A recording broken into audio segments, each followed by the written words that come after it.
Good morning, everybody. It is Tuesday morning, 20th of September, and this is the preview for the Durbanville race meeting out of the country course. It's a big fields game, which is fantastic. I've been mentioning this for the last couple of weeks, and good to see competitive racing out of Durbanville, crowds, and just a general upgrade in the racing, standard of racing, and the product, which is fantastic. So let's get straight into it, shall we? We have the 8 races carded, and as I say, big field. So that means the bipod will start in race 1, place accumulator in race 2. There is a clocking the gallop take a bet for today, take a bet with tab. So that's busy being edited, and it will be out. And I'll also be doing a soccershop.bet price boost, particularly after yesterday's success. And those who got on, well done to you. I tipped Brave Voyager as the best value place and win and place bet of the day. And it was stretched out by our team at soccershop.bet. And it was the bottom of the boards and duly arrived, making some people quite a nice packet. So well done. That's what we're here for, and that's why our clocking the gallop brand is so strong. So Brave Voyager, bottom of the boards, whoop whoop, as Smunga would say, although it was written by Muzzy yesterday, went whoosh. Anyway, there'll be another one today. I'll see if I can find some more value for our punters out there. But let's get on to the preview for today, and straight into it we shall go. For today's Durbanville race meeting, which, as I say, it starts off at 13:20. Okay, let's share the screen with you and get onto it. It's fairly early on a Tuesday morning, so there might be some late scratchings, but we're still awaiting jockey, as you see, for race 6, number 10, Isle of the Winds. But overnight, number 4, Jewel Ray was scratched on account of that foot abscess. But other than that, we've got those original 2. Race 1, number 10, Robertus is scratched. Race 4, number 8 joins that list. And race 8, number 14, Jack Ryan, who has a stacked leg virus. You know what a stacked leg virus is? Leg virus makes sense. Don't know what stacked means. But anyway, yeah, neither of those will be running. Must be the same vet, I would imagine. Right, there are the equipment changes. Nothing massive to report there. A couple of blinkers on and earmuffs on race 4, number 11. But our main point is to get into the racing, and we can show you the first leg of the bipod with the prices. And I'll give you my comments on this first race of the day. Okay, let's get straight into it then. The money has been marginally for number 6, Aspect, and that is shortened from 5 to 2 to 22 to 10, although equally number 7, Rockpool, the son of Futura, Richard Ferree rides, is firm in the market, opened 18 to 10, effectively 17 to 10 now. Rockpool improved considerably at his second start, and there's no reason to suggest over the extra 200 that isn't going to be up his alley. He's the son, as I say, of Futura.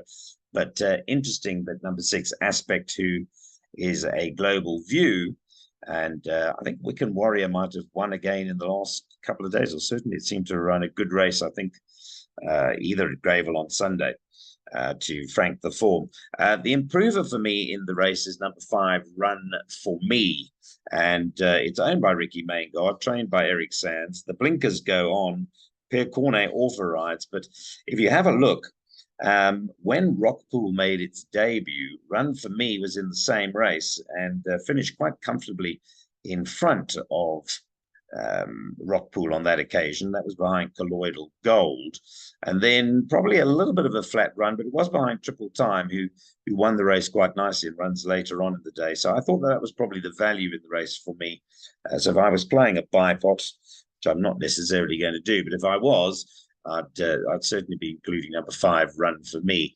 Other than that, touch of support, but this is probably on account of the scratching of number 10, Rubitus. Number 1, Fortnight, is 8 to 1, and Bardellini, who is the son of Oratorio from the Crawford and Kotler combination, is at 11 to 2. Now, that is one horse that also you wouldn't want to be leaving out purely purely on the current form of Brett and Louis, and it is drawn 2. So last 2 runs were a bit so-so. It actually did finish in front of Run For Me last time, behind Castle Time, but he's had 4 starts already. But you wouldn't be surprised if Brett Crawford didn't win a race today with the stable Cat.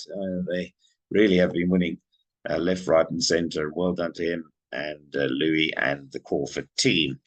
Right, let's move on to race 2, shall we? Have a look at the betting for the second race. It's a normal maiden plate. And this is where the Snaith runners are top of most people's lists, because he has 4 runners here. Number 2, Cider-House Rules, is one of them. 7-2 is Cider-House Rules. It's a great movie. Michael Caine, if you've never seen it, go and watch Cider-House Rules. I don't mind telling you, it makes me cry every time I hear the music from Cider-House Rules. It didn't make me cry last time because it ran into the trifecta. We'll see how he goes today. Number 2, Cider-House Rules. 4, Prevalence is extremely well bred. It's from Michael Broglio's Sabina Park family. Michael owns this. He bred it as well. And the sire is Give Me the Green Light. So it really is a excellent pedigree. Although I must be rubbing my head and asking the question, how old is Sabina Park now? She's been around the block a few times. If I have the time or the inclination, I'd go and have a look at her foal report, but she can't be a spring chicken. But certainly Prevalence is well bred. I expect that to improve. The third of the Snaith runners is Intimidator, and there's been money for the Intimidator from 4-1 into 7-2, and drawn okay at 5. Has got Lou Kotler on board. He's been knocking on the door without ever looking like winning a race, but it's not the strongest of field, so he could be a force to be reckoned with here. And then the obvious horse, for me anyway, is number 7, Future Swing, another Futura who steps up over 1,400. As in the case of the first race, the extra 200 is certainly going to suit any son of Futura, and Richard Ferree rides here. So those are the 4 Snaith runners. If I was to halve them and tell you which 2 I liked of the 4, I would probably go for number 7, Future Swing, and number 4, Prevalence. But as I say, the others are not without a squeak. Touch of money for number 1, the Pomodoro, number 1, Saluque, who's well drawn, obviously, but yeah, he'd have to improve a bit. It was an okay debut, I suppose. He did run 3rd, but well beaten. So I'm going for the Snaith runners in that race. The only other horse, well, no, I think there's not too many to improve there. So Justin should have us covered in that race. Right, let's move on to the third race, shall we? And as we try to battle multiple load shedding events, etc., etc. Let's move on to race 3 then, and a nice big field here for punters to negotiate. I didn't think it was that straightforward, to be honest.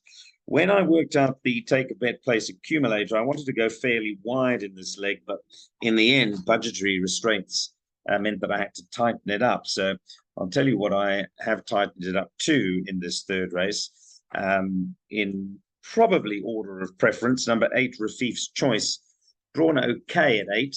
Prefer it if she was drawn where perhaps Ponte Vecchio is drawn, or even number 5, Fur Baby. But she did improve, and Gold Poker Game runs later on this afternoon, so this race will be appointed to her chances later on the card. But Rafif's Choice has had the 3 runs and has done okay so far. So from a place accumulator point of view, I'm sure she'll be on the premises. That's number 8, Rafif's Choice. 5, Fur Baby is another one who will benefit with the step back up to 1,400. She's a daughter of Ideal World out of a dynasty mare from the Wilkebos Drift and Maritzfontein family. Suzette Fillion, of course, has had great success with those pedigrees. Vanderbilt is on the up and up, of course, in Johannesburg. So I do respect number 5, Fur Baby, and at 9-2 will go into the place accumulator play. Number 3, Ponte Vecchio, wasn't well drawn last time. There was a lot of money for her and was, I suppose, a bit disappointing under the circumstances. Has a nasty habit of being slow away, but being a daughter of Rafif, I don't think she can be ignored totally. I think I ended up leaving her out of the PA because I only had to place for 3 runners, and the third of those runners was going to be Typeface. I think I put in number 6. And the reason I put in Typeface was, again, Daughter of Futura going the extra 200.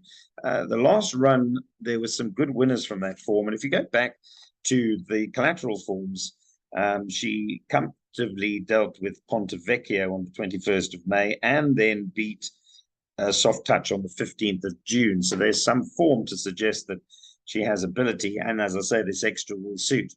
So those are my three, I think, if I remember correctly, that I put in the PA. But the truth, as I told you, is that you could pop in a couple. I wouldn't object if you were putting in horses like 7 Soft Touch, 3 Ponte Vecchio I've mentioned, even an improver like 9 Supreme Dream, 10 Silver Queen. All of those got nice pedigrees. And obviously then you've got the 13 and the 14. I'm just going to go down to show them.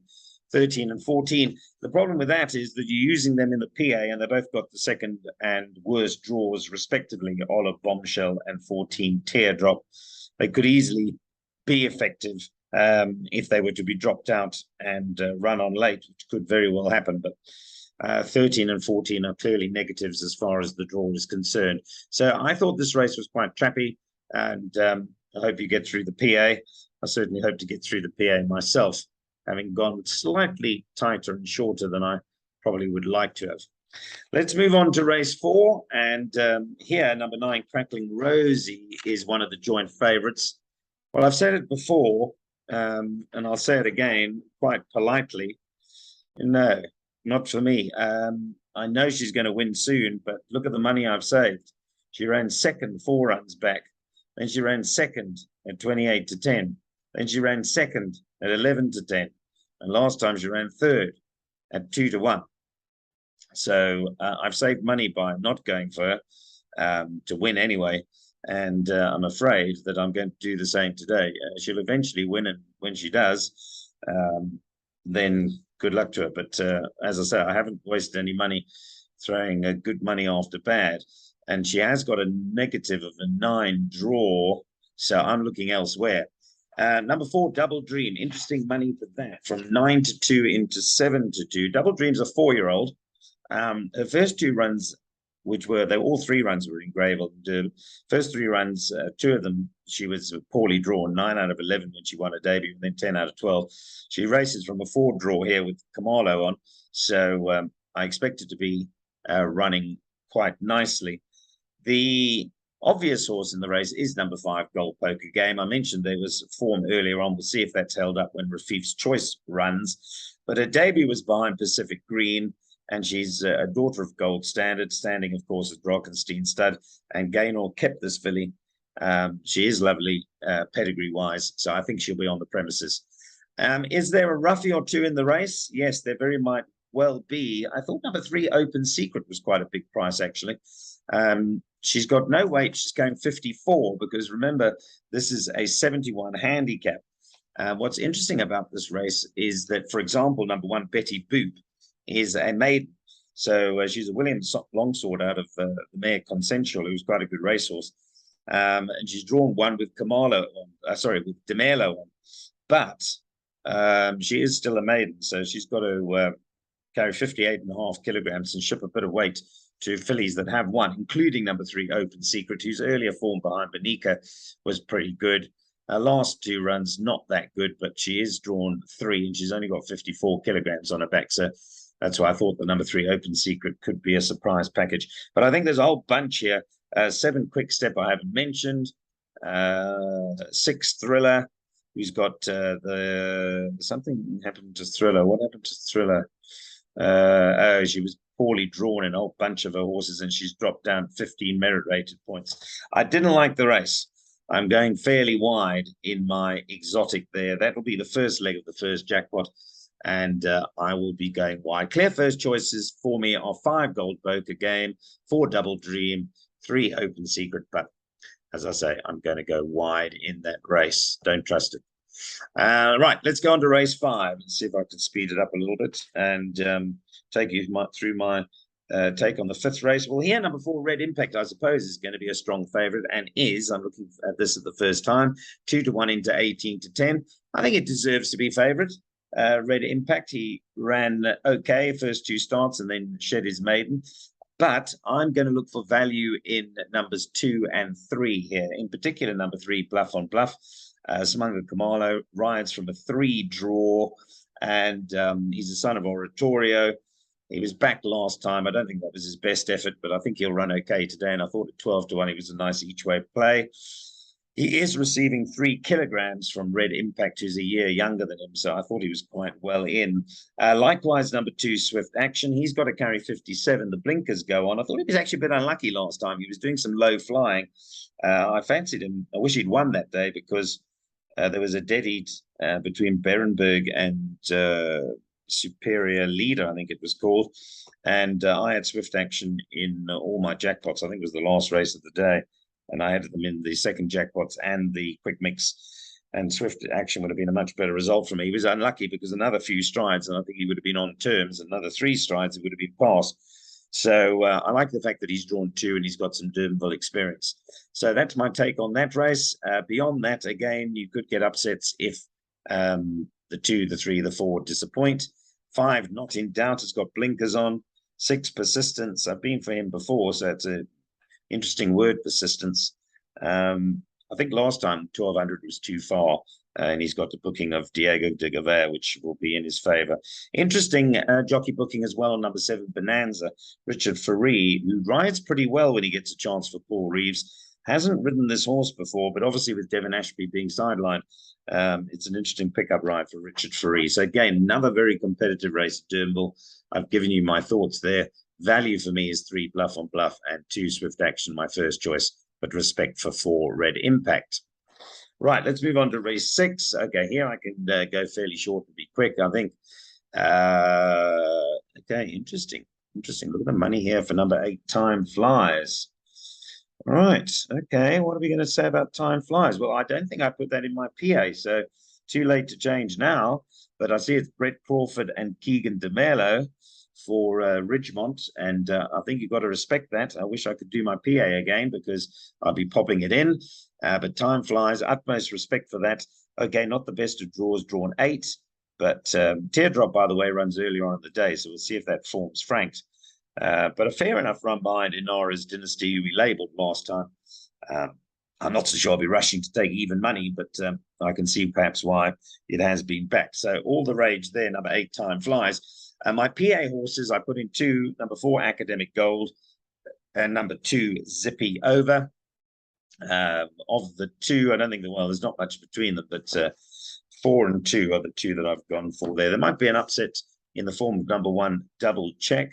Double Check's carrying 52 kilograms. Zippy Over is carrying 54. Time Flies is only carrying 54 as well. So the more I look at it, the more I do see that Time Flies has strong credentials. And as I say, I wish I put it in my PA. So respect for number 8, Time Flies. I went 4 and 2 in the place accumulator there. Suppose we can't put them all in. Right, let's move on to race 7 and see where the money is in this race. Well, Triple Time's reasonably firm in the market. Again, in the Take a Bet place accumulator, Take a Bet with tab, I had to cut this race down to 2 horses in the PA. The 2 that I went for, number 3, Triple Time, and one of my value plays on the day, number 6, Masterful Guy, who was 12 to 1 last night. I'm not surprised to see him had his odds halved into 6 to 1. I thought he'd run well.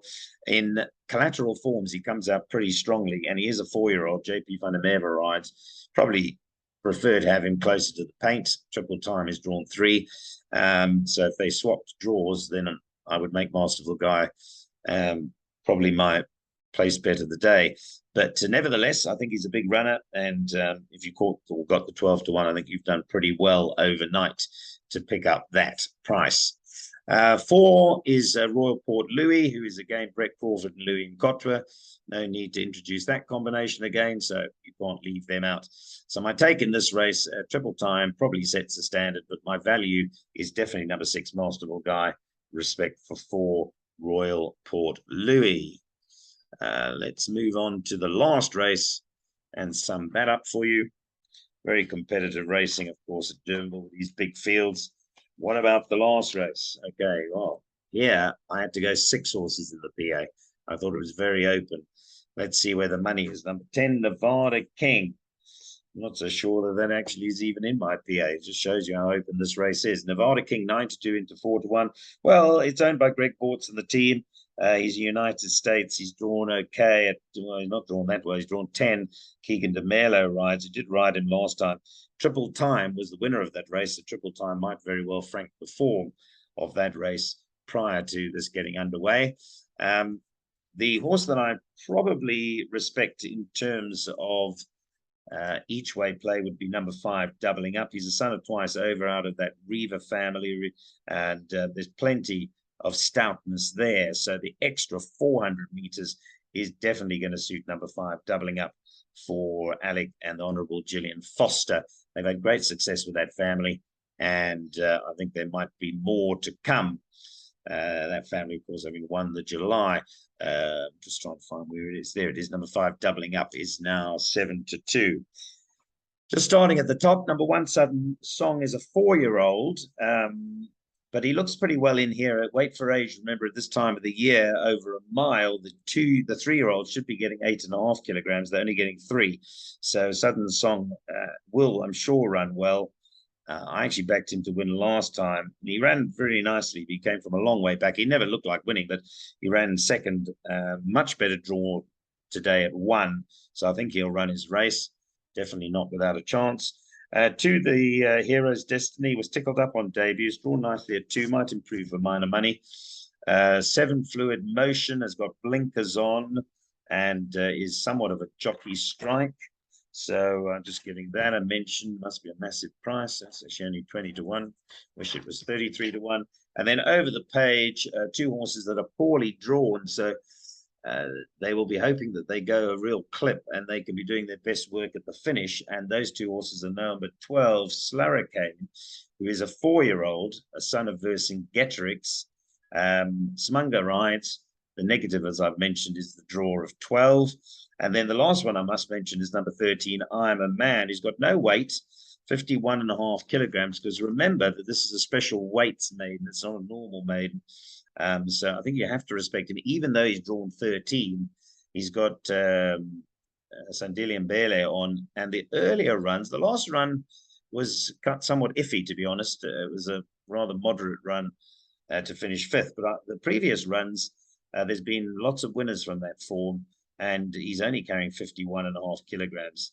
He's out of that very good Claverflay family, the Shadow Dancing family that was so prolific. Goes back to Captain Al and horse Complete Warrior that won.